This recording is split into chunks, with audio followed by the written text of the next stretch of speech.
Jangan diambil. Simpan. Itu bukan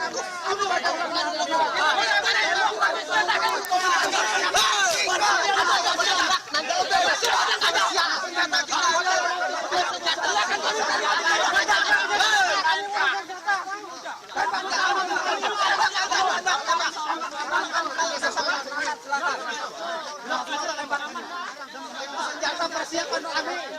Bukan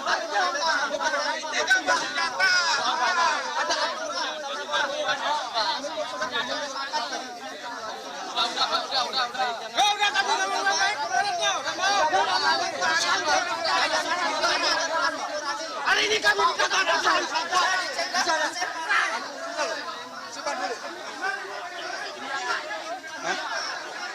banyak bukti dia, bukti.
oh, jaga pada setiap jalan,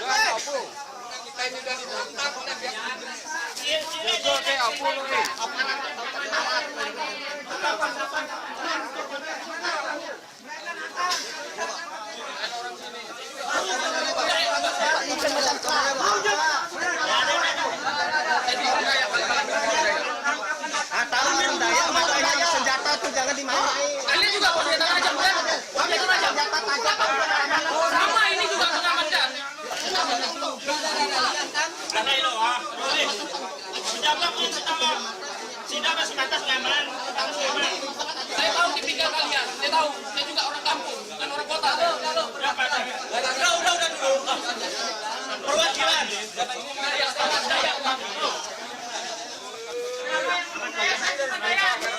Jangan sembarangan keluar.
Bandan.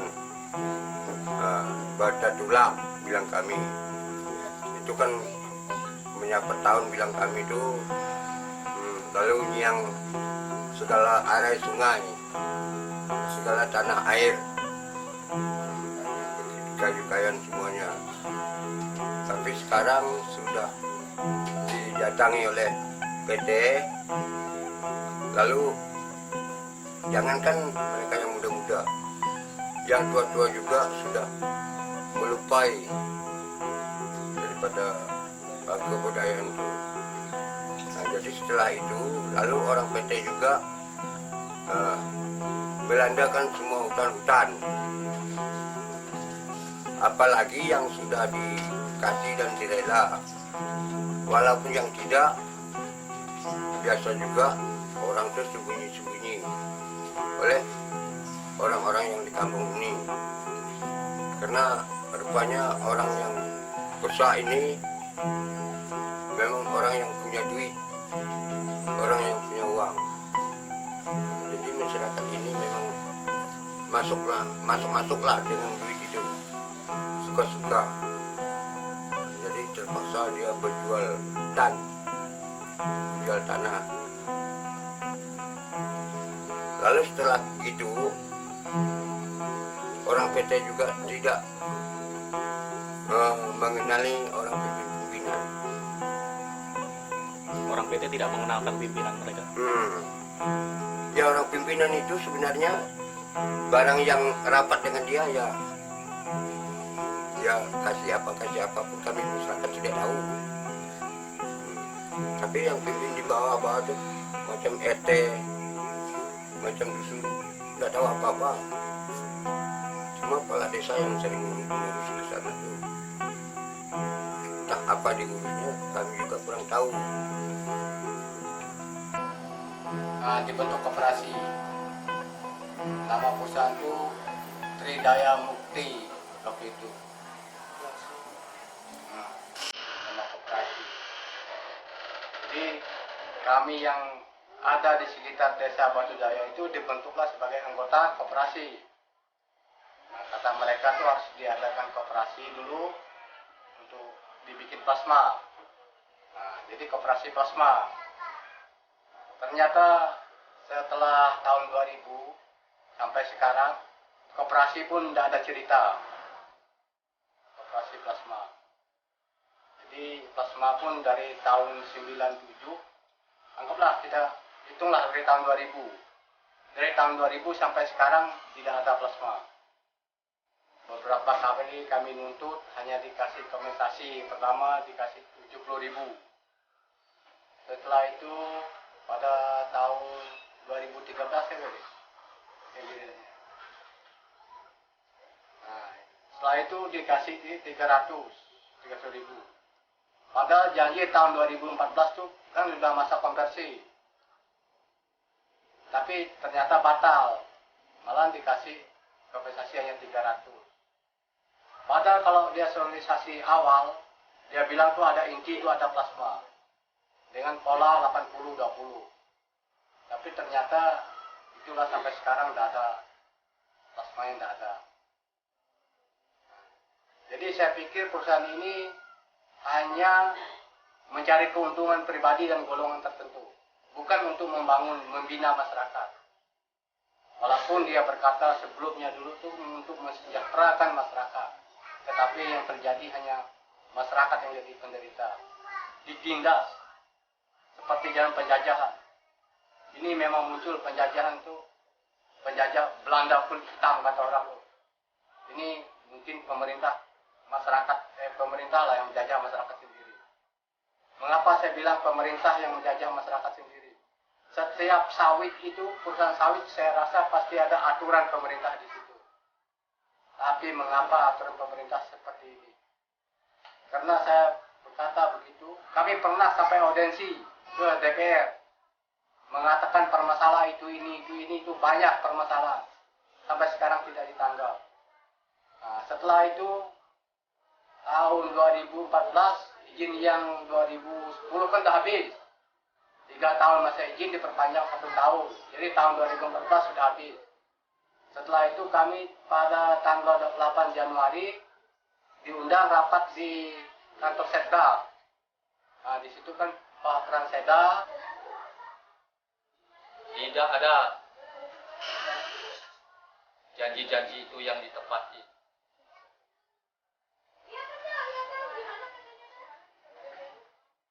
Terus Pak,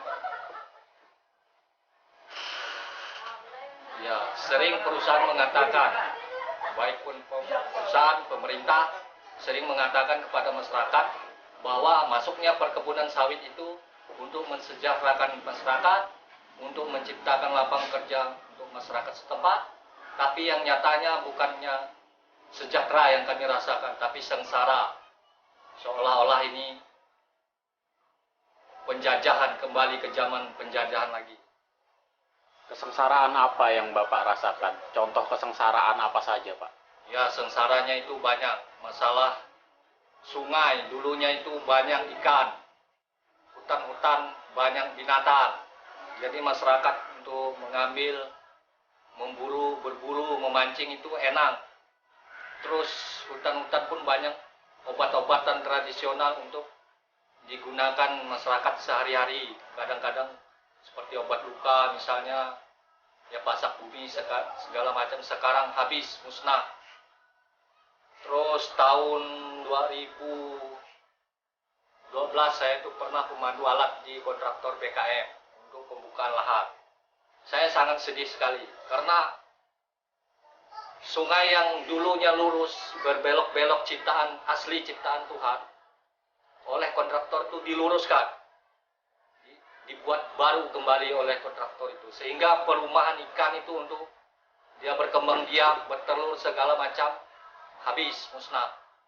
Nah, sekarang masyarakat pun susah mencari ikan pun sudah tidak ada lagi, habis. Perumahan ikan itu sudah bersih.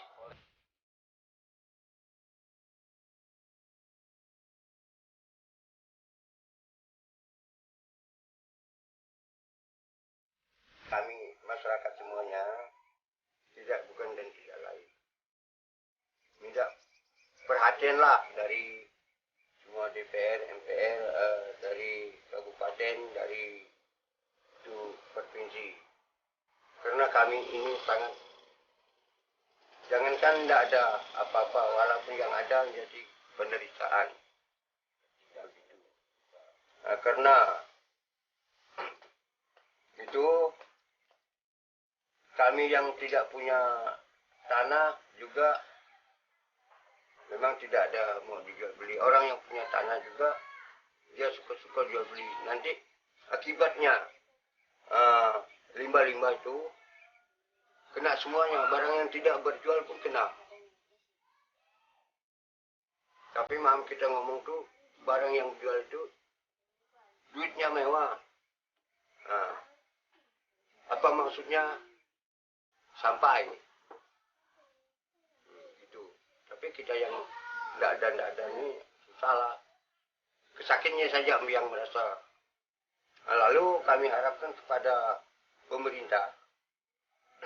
Ini kami di sini barang yang di petani ini tidak ada sama sekali harganya. Kalau barang pedagang sangat melewat. Termasuk banyaklah, misalnya menghargai adat istiadat setempat, terus menciptakan lapangan pekerjaan. Ya, tapi nyatanya sekarang minta kerja pun susah, alasannya tidak ada pendidikan lah, terus umur sudah lebih lah. Nah, ini yang kami rasakan.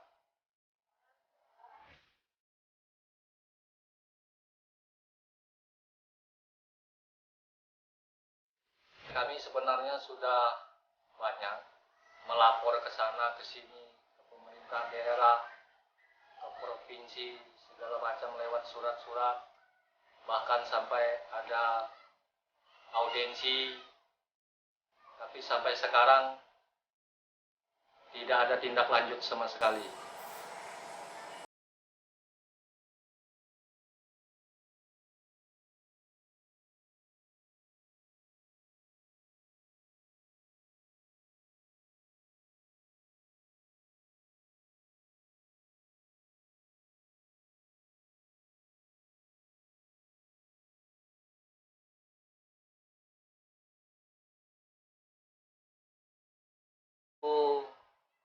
Bapak Pranseda itu mengatakan bahwa izinan PT SMP FR itu sudah habis.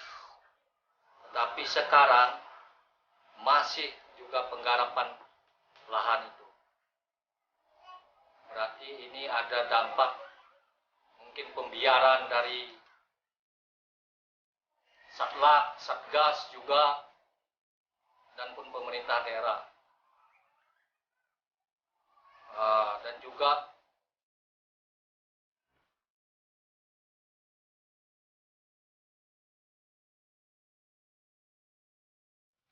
ya, saya pernah punya sekitar 20 hektar yang sudah saya bebaskan kepada perusahaan.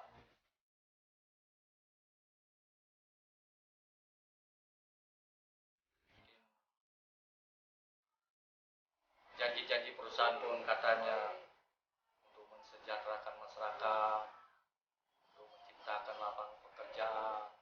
Ya kita mungkin yakin lah ya, tapi sekarang buktinya seperti ini. Merasa menyesal juga lah. 19 tahun perusahaan ini berdiri, belum adanya plasma yang dibagikan kepada masyarakat yang mengakibatkan masyarakat melakukan audensi dan demonstrasi kemarin. Hal ini ketika saya tinjau ke lapangan memang sangat memprihatinkan, karena sangat wajar bagi masyarakat menuntut haknya, karena sangat tidak mungkin sebuah perusahaan berdiri sudah 19 tahun tapi belum ada plasma yang dibagikan. Untuk itu, pemerintah segera membentuk tim terpadu untuk menginvestigasi dari perusahaan ini, kegiatan perusahaan ini, karena masyarakat sangat dirugikan. Selama ini ternyata bahwa perusahaan ini telah menggarap areal yang sangat dekat dengan cagar budaya, yakni Bukit Batu Daya. Untuk itu, dalam kunjungan kerja kali ini, saya meminta kepada kita semua, khususnya kepada perusahaan FR, untuk segera menghentikan proses kegiatan di wilayah cagar budaya ini. Dan kami dari Komisi 4 akan menyampaikan hasil tinjauan ke lapangan ini kepada pimpinan agar segera membentuk pansus untuk menanggapi persoalan ini.